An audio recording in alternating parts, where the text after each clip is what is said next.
Support Narativ's independent journalism at patreon.com/narrative and check out our podcast wherever you get your podcasts. And don't forget to subscribe and download.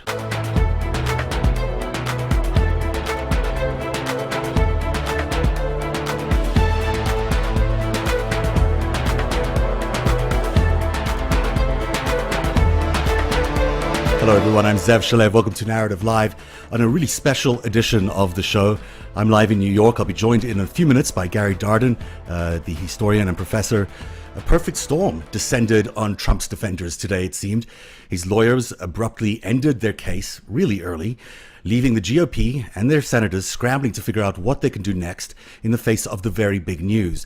And the big news is the book that was written by John Bolton. No one's really seen this book, but some of it has been leaked to the New York Times. And of course, he's the former national security advisor to the president. He's about the least likely person on ideological grounds you'd expect to be arguing for the president's guilt. And yet here he is doing that. The big news is, of course, that he writes very damningly about what the president did, that he accuses the president and has first-hand knowledge of the president's attempt to extort Ukrainian President Vladimir Zelensky to launch an investigation into the Bidens. And just as the GOP began a scorched earth campaign to try and destroy Bolton's credibility, Trump's former White House chief of staff, John Kelly, emerged today to say he believes John Bolton. And it's on that point that I'd like to bring in Gary Darden. Hi, Gary, professor of history, American history from Fairleigh Dickinson, just across the river here in New Jersey. Nice to see you, Gary. Nice to see you. Well, I think getting witnesses to be called was going to be a close vote regardless, down to probably, 4 or 5 senators at the most just to get over the finish line, and there would be a battle. But Bolton's book and what it states really was a game changer, because Bolton is someone who was in the room during this call with the Ukraine. Bolton is not exactly someone you can put a harness on and dictate what he's going to say. He can be a loose cannon, and I think that's what terrifies a lot of people in the White House. And I think it makes McConnell's job much more difficult. At the beginning of this week, it seemed he was in control of his caucus, and now it seems that he's not. But he still has 2 more days. This vote may not take place until Friday afternoon. Now, you say that this vote, you're just referring specifically to the vote on whether to call witnesses. Yes.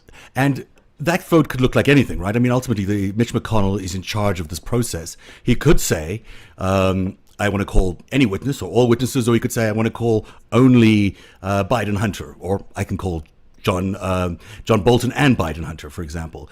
That's correct, right? He has a full sort of choice here in terms of what he wants to do.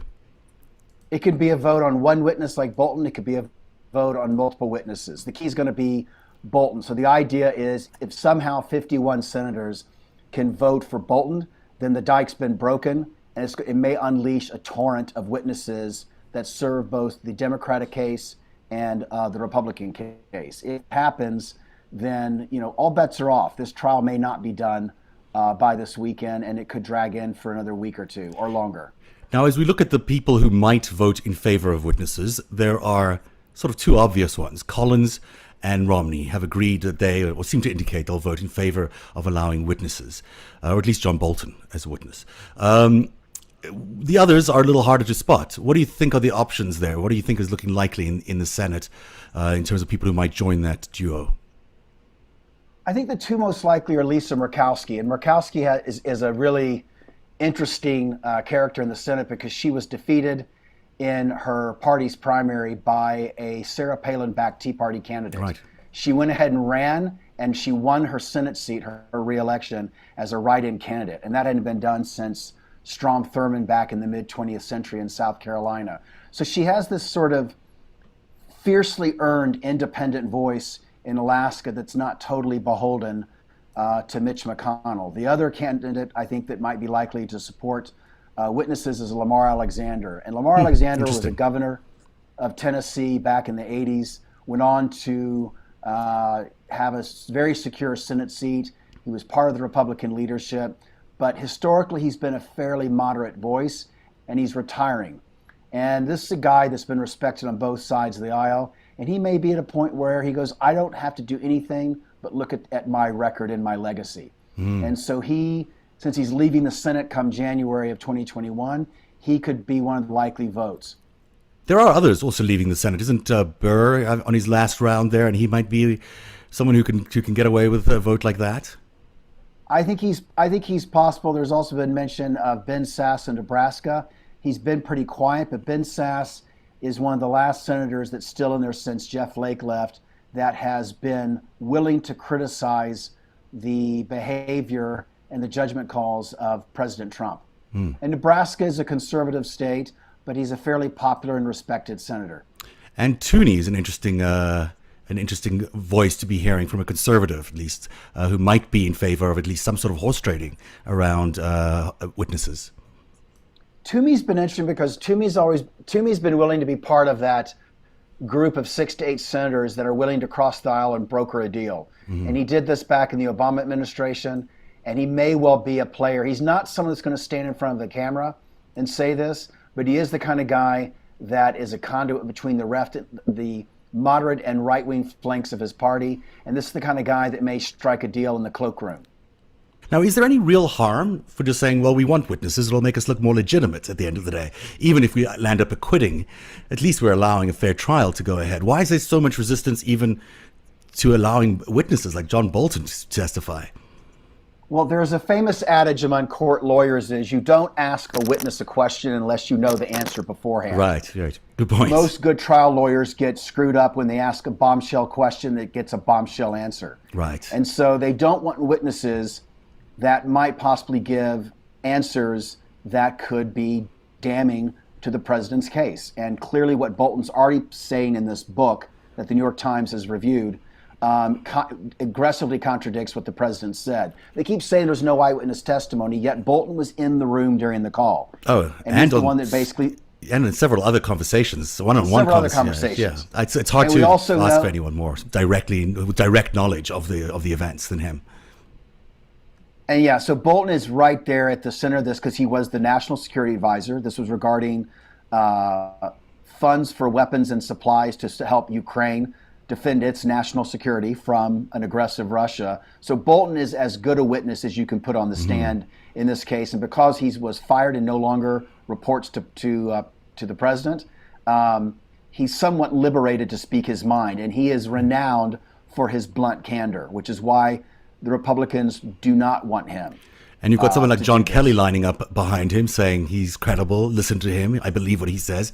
Kelly would have had some knowledge, at least until the time he left the White House, of what the president was doing, because this does stretch back all the way to 2018.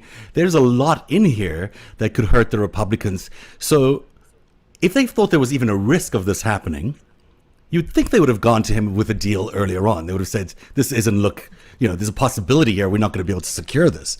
And yet here we are in a position where it looks like maybe they can't secure it. Here's the interesting thing is I don't think Bolton can be bought or bullied on this.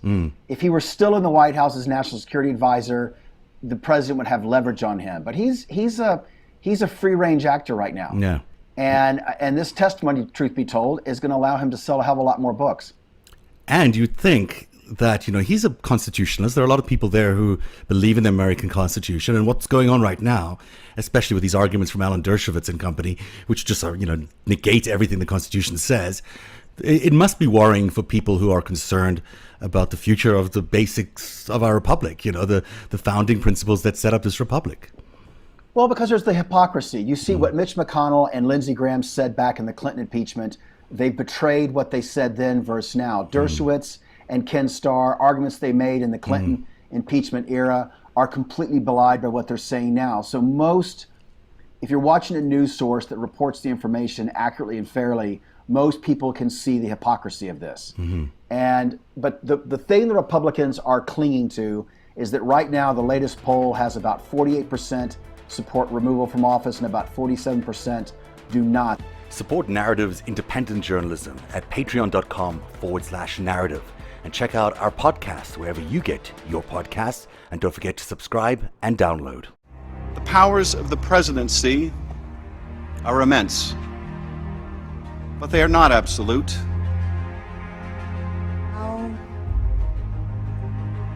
How are you going to explain this? Giuliani and the corrupt foreign prosecutor general had plans to, quote, do things to me. A secure, democratic, and free Ukraine serves not just the Ukrainian people, but the American people.